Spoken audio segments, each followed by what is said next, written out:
Roma Wines present Suspense.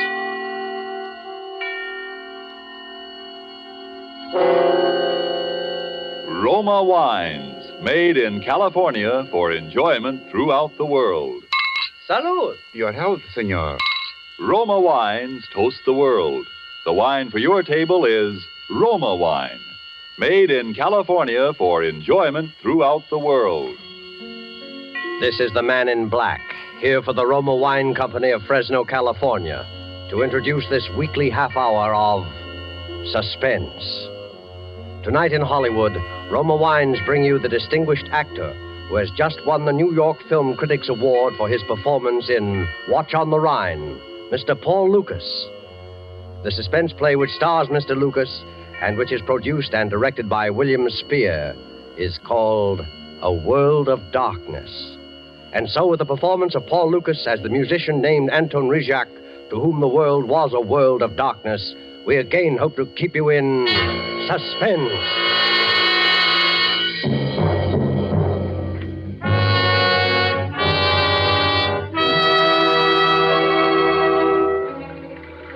All patrol cars in J area, J for Johnson. All patrol cars in J area go to 325 West 52nd, 325 West 52, a theatrical rooming house, homicide. This is homicide. A young woman stabbed. That is all.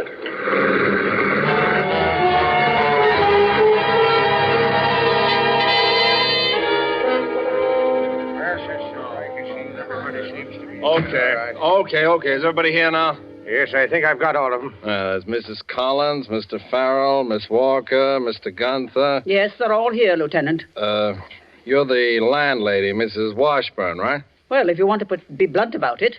I'm afraid I'm a blunt man. Maybe it's the business I'm in. Last night, a girl was killed in this house. According to the coroner, it happened about 2 a.m. She was killed in a particularly cold-blooded manner, stabbed. And that's murder. There's no two ways about it. Now, you're intelligent people. You're all connected with the theater. No, not all. France is my sort of caretaker, handyman. Yes, handyman, but not to do with that theater, that place of sin and abomination. Don't mind him. France has always been a little prejudiced. I know when the sword of righteousness is ready to strike. Where were you at 2 o'clock in the morning? I was in my room waiting. What were you waiting for? Now, look, don't you people realize what you're up against? Till you can account for your actions last night, you're all under suspicion of murder. What makes you so sure one of us did it? Oh, you were Miss Nancy Collins' fiancé, is that right, Mr. Farrell? Yes. What were you doing last night? I was out walking. Anybody see you? I don't know. I don't think so. How do I know? What were you doing out walking around at 2 o'clock in the morning? Well, after what happened, Oh? What happened? Oh, nothing. I was upset, that's all. Why don't you tell him the truth, Daniel? The truth? What's the use of all this talking? It's not going to bring her back. What did you mean by that, Mrs. Collins? What truth? It's not my place to say. Daniel considers it a personal matter. It couldn't have had anything to do with what... Oh, I'm sure no one is concealing anything of the slightest importance. Everyone loved Nancy. Everyone. Please. I know what you're getting around to. Why, Kay. That everyone loved her but me. That I hated her. But I didn't. Well, not enough to do a thing like that. Where were you at 2 this morning, Miss Walker? In my room. Can you prove that? No, of course I can't. That's the whole thing, don't you see? Now, listen. Who's playing that piano? That's Mr. Rejek in the room across the hall. He's a musician. Does he live here? Yes. Why didn't you tell me? I thought you said everybody was here. No use talking to him. He doesn't even know about it. Will you please let me handle this? Really, Lieutenant, he couldn't tell you anything. You see, You get him in here, Haggerty. Go get him. Okay. Now, listen. You people have got an awful lot of explaining to do. None of you can prove where you were or what you were doing or why you were doing it. What about you, Mrs. Collins? You don't think... After all, I am poor Nancy's mother.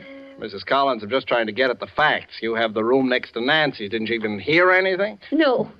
I've had insomnia for years. I have to take a strong sedative every night. Here comes Mr. Rejek.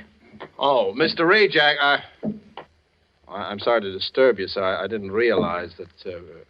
That I was blind? Oh, it is no matter. I was waiting for you to send for me, officer. You knew the police were here? But of course. Oh, Mrs. Washburn, has anyone seen anything of Carl yet this morning? No, not yet. Who is Carl, Mr. Reja? My Belgian police dog, who guides me. He has wandered off somewhere. Although I cannot say I blame him. It is not much fun being a companion only to a blind man. Oh, well, he'll come back. That kind always does. Oh, I'm not worried. But now you wish to speak of the terrible thing that has happened to poor Nancy. Oh, you know about that? Unfortunately, yes. By the way, here is the key to her room. It was locked and you were obliged to force it, were you not? Why, yes, but how did you? How do I have the key? And how do I know? You see, I'm a blind man. But there are many ways for a blind man to know many, many things. Yes, I see. Poor Nancy. Poor child. How much do you know about that? Quite a bit, I'm afraid. I know how she was killed. I know why she was killed. And I know who killed her.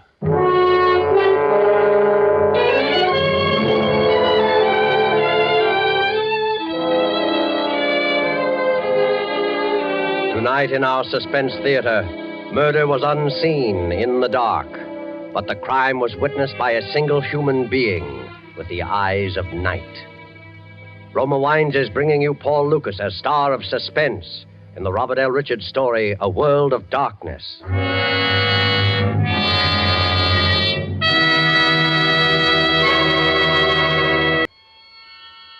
And now it is with pleasure that Roma Wines bring back to our sound stage Mr. Paul Lucas in A World of Darkness, a tale well calculated to keep you in suspense.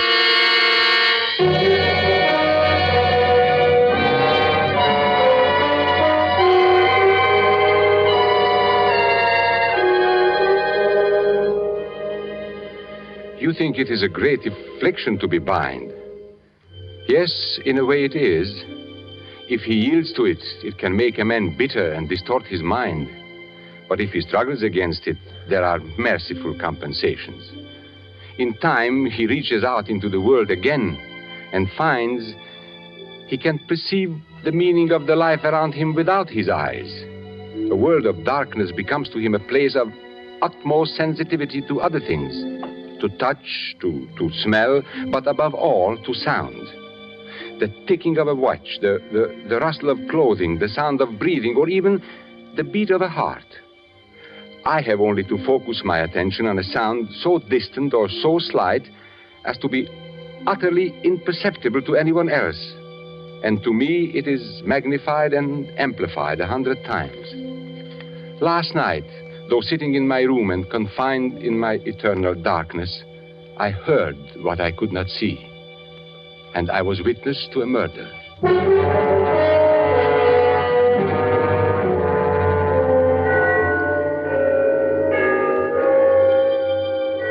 The bells of Trinity had just run the 3/4 hour. They are at the lower extremity of the city, but I always like to listen for them. It was 1:45 midnight. I was about to go back to my piano. I had been working on a little composition of my own when I heard Nancy coming down the street from the direction of the theater. She was walking very fast. It was clear to me that she was disturbed about something, so I knew she would want to see me. I waited for her knock.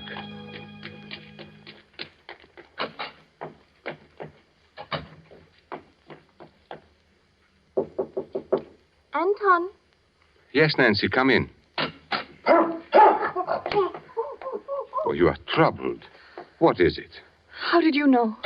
You know I can always tell these things. See, even Carl knows. Oh, hello, Carl. He's so nice. You're both so nice. Carl and I. Huh? You know he loves you, Nancy. I think he really does. Almost as much as he loves me. I know. Oh, I'm going to miss you both terribly. You are going away? Anton, I'm going to marry Danny Farrell. To marry? Yes, he's quitting the stage and he's going into the army. I'm going with him. That's what I want to tell you about. I see. Anton, you've always been so good to me. You've helped me so much, and I've always felt that you liked me. More than that, Nancy. I'm very, very fond of you. Oh, Anton, you're the best friend I've ever had. But I'm nearly twice your age and blind. Oh, that doesn't matter. We've had some wonderful times together. Yes. And now you wish to talk to me because you are still not sure you have made the right decision, hmm? Yes. Now, to leave the stage now, just when you are having the first time such a wonderful success. Oh, it isn't that. I've always hated the stage. Hated it. Now, Nancy, now. You have a very great talent. You can't have a talent for anything you don't like. And you can't like anything you've had crammed down your throat ever since you were barely able to talk. Oh, it's your mother. She's counted on it all these years. She sacrificed everything for my career. Oh, Mother loves me in her way, but sometimes she's so strange. When I told her about Danny tonight, I thought she was going to have a stroke or something. I've seen her angry before, but never like this. Oh, it will pass. Anton, for a minute she looked insane.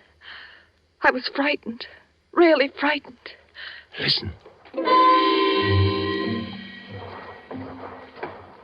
What?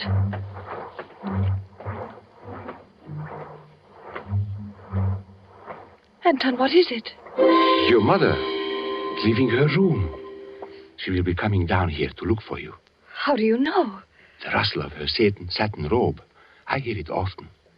Perhaps we better not speak any more just now of your little trouble. Oh, I shouldn't have bothered you. I know it must seem childish and silly to you. No, Nancy. It is not for me. But perhaps your mother will not like it that you confide in others. But how could you know that Nancy? You see? She is coming. Nancy? Yes, Mother? Oh, there you are.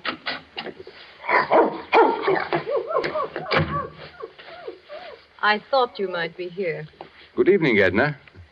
Nancy, you really must come upstairs now. If I'm going to have your new dress ready for the equity party, I've got to cut it from the pattern tonight, and I want you to help me. Mother, I'm not going to the party. Why, Nancy, of course you are. It's very important. Mother, do we have to go through it all again? Nancy, dear, I'm sorry I lost my temper this evening. I know this seems like the only thing in the world that matters just now, love and all. But you simply can't walk out of the lead in a hit play and ever expect to be successful. I don't want to be successful. Can't you get that through your head? After I've slaved and skimped and planned all these years. You'll be all right, Mother. There'll be enough. I'll be all right. I'm not thinking of myself. I've never had a chance to think of myself. Only last week I drew every penny of my own savings and took it out in an insurance policy on you. $100,000. So that you'd have something for your old age. You shouldn't have done that, Mother. And now you want to throw away everything I've done for that harebrained boy. But, Edna, if Nancy is in love... You keep out of this. Mother, please. Oh, I've watched you too, Anton Rejak. But I knew she wouldn't have anything to do with a blind man. Mother. You couldn't see her. But you could touch her, couldn't you? You could be in love with her. Well, I hope you see now what a fool you've made of yourself. You fool. You blind fool. Fool. Down, Carl. Quiet. He struck me. I'm sorry. You deserved it, Mother. I think you'd better go now, Edna. Nancy, I want you to come upstairs right away. We're going to cut out your new dress tonight. Oh, Anton, forgive me. No, it is nothing. I'm sorry I did what I did, but I was afraid she would become hysterical. Anton, I didn't know. Believe me, I didn't know. No, I did nothing. You had better go up to her now. Yes. Oh, I'm afraid. Oh, but there is nothing to be afraid of. Yes. But I'm afraid. I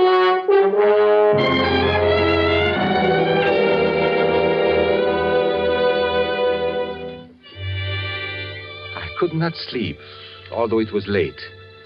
I tried to go back to my work, but my attention wandered. I could not keep mind from what was going on in that room upstairs. I heard each sound as clearly as though the cause of it were there at my very side.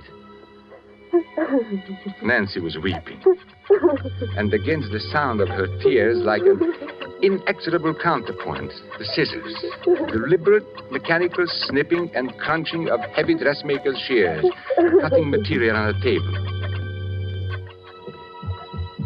Then there was an interruption. Footsteps running up the stairs. The footsteps of Danny Farrell. I knew what would happen then. Mrs. Collins, you've got to listen. So I did not want to listen. Here. Nancy, But for a moment I did. Danny, I don't know what to do. Well, it's about time you found out, isn't it? I shut my mind to it. I didn't want to hear anymore. There was to be another quarrel, another agonizing scene. And then presently I heard the steps again. Slow and heavy this time, coming down the stairs. They went towards the front door instead of to his own room. He was going out. I did not know what he might do. I went to my own door, and as casually as I could, I opened it. Oh, hello, Aunt Anne. Why, hello, Danny. Were you going out? For a little walk. It's late. I guess it is. I'm sorry, Danny. You know about it, do you? Yes, Nancy told me tonight. There was a scene with her mother again. But it will come out all right. Oh, no, it won't. Why? Nancy's changed her mind. Or rather, her mother's changed it for her. Oh, the poor child. Anton, Nancy's a lovely girl. She's the loveliest girl in the world. But she's weak. Oh, but we are all weak in one way or another. But she doesn't know what she does to people. She doesn't know the torture she puts people through. No. And I can't stand it any longer. If I can't have Nancy, I'll do something. Danny, now, it will be all right. It can't be all right. How do I know it won't go on like this after we're married? Oh, I'm crazy, I suppose, but I know how these things are. Two young people in love cannot be kept apart by anyone or anything in this earth. No, Anton. I thought it over and over every way there is. It won't work. Oh, come in. Anton, Oh. I didn't know you were here, Danny. Okay. I just heard the news. Over at the theater. Congratulations. Thanks. I suppose I had to say that. You know I don't mean it, Danny. Please, Kay, I don't think you love her, Danny. I don't see how you could. Kay, I don't want to talk about it tonight. Are you afraid to talk to me, Danny? Are you? I'm sorry, Kay. Good night, Anton. Danny. Danny, listen to me. Danny! Oh, let him go. He's upset tonight. He's upset. He's upset. Kay, stop it. Get hold of yourself. I love him. I love him. I can't let him go. Oh, but you must, don't you see? He's going to be married. Before she came along, he couldn't even think of anyone but me. Well, she planned it very nicely. Just the way she's planned everything else. She doesn't care how many lives she wrecks, including his. But it won't be so easy this time. Kay, you are talking foolishness. Listen, Anton. Before I'd let her get away with this, I'd kill her. So help me, I'd kill her.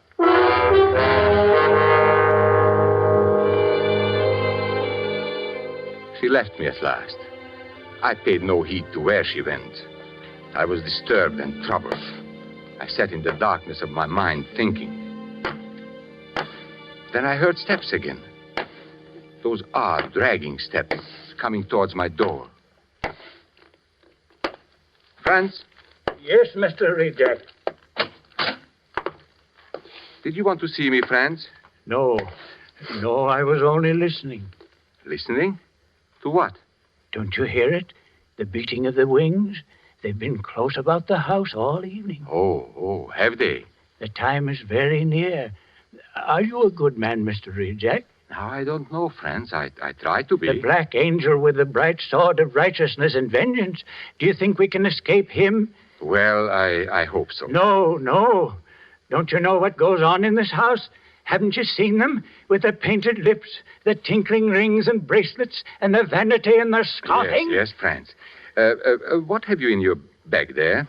Oh, yes, my tools. Always I work day and night. There's a dripping faucet up in Miss Collins' room. I have to fix it. Dripping faucet? Oh, yes.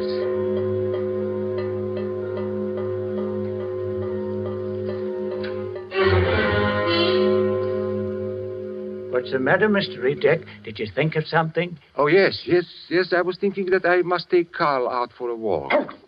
Oh, now, Carl, down. Hello there, Carl. He's a fine dog, eh? Franz. Yes. Go along. Do what I told you. It's late. Yes. I do what I'm told. remove out of the midst of Babylon, and go forth out of the land of the Chaldeans.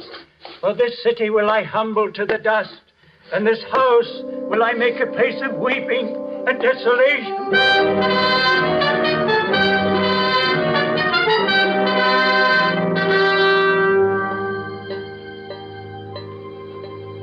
The moment the old man called my attention to the faucet, I had heard it. When I went back into my room, I still heard it. I heard the old man tinkering with the pipes. Then the dripping grew less and stopped. Then the shears began again. Those long, sharp scissors cutting the dress. I forced myself to return to my work, and for a while I heard nothing more.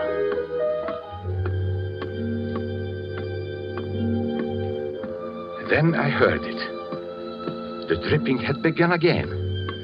But this time it was no longer water that was dripping. It was then that I knew. I sat frozen with horror. It was the most terrible sound I had ever heard in my life. At last I got up and took my cane and went to the door. Carl wished to go with me, but I closed the door on him. It was later, somehow in my confusion, that he slipped away. I started up the stairs. That terrible sound grew louder. It came from Nancy's room. I had just reached the top of the stairs. There was no way for anyone to leave Nancy's room except in my direction. It was then I heard the telltale whisper. The murderer had passed me in the darkness. I went to Nancy's door. There was no need to go in. I knew what was there as surely as though I had seen it happen with the eyes I no longer have. For I could hear the steady dripping of her blood.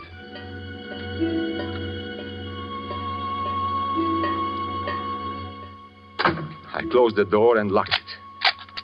I put the key in my pocket. I wished to make certain that the criminal would have no chance to return and cover up any evidence of the crime. Then I returned to my room to wait for you officers of the police to come. And now you would know, as I knew, why Nancy Collins died and who killed her.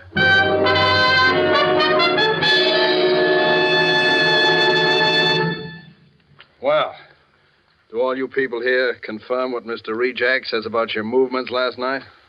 Wait. What did you mean about the telltale whisper? Now, what is the use of any longer pretending, Edna? You killed her. Now you must pay for it. No. Now, doubtless you have already found her fingerprints on the scissors with which Nancy has stabbed. Oh, naturally, they were Mrs. Collins' scissors anyway.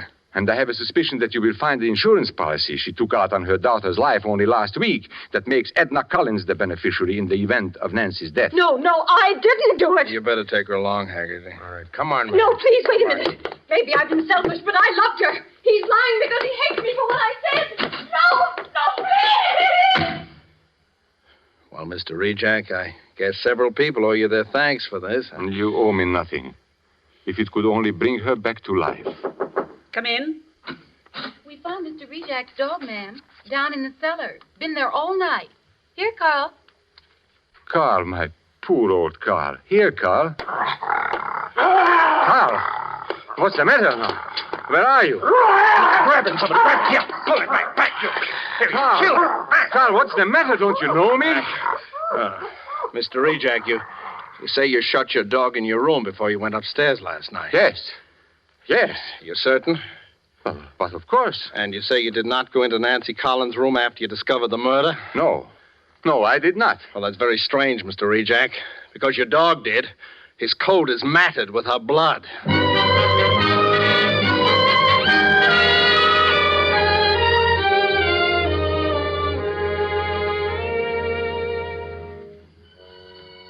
I realize now that the dog must have followed me. I heard him whimper when I struck. Then somehow he disappeared. But before I locked the room, the beast must have fawned on her where she fell. Yes, I killed her. It is no matter now. She will marry no one now, nor will I. Yet it is true I heard those things. Yes, most of them. You would be amazed what I can hear. Now, even from where I sit, I can hear the men at work at the place where they will take me, although that place is many miles away. They are hammering and the scaffolding in preparation for me. And now they are clambering up on the platform. And now they are about to test that ingenious device that will snuff out my life. Listen. They spring the trap.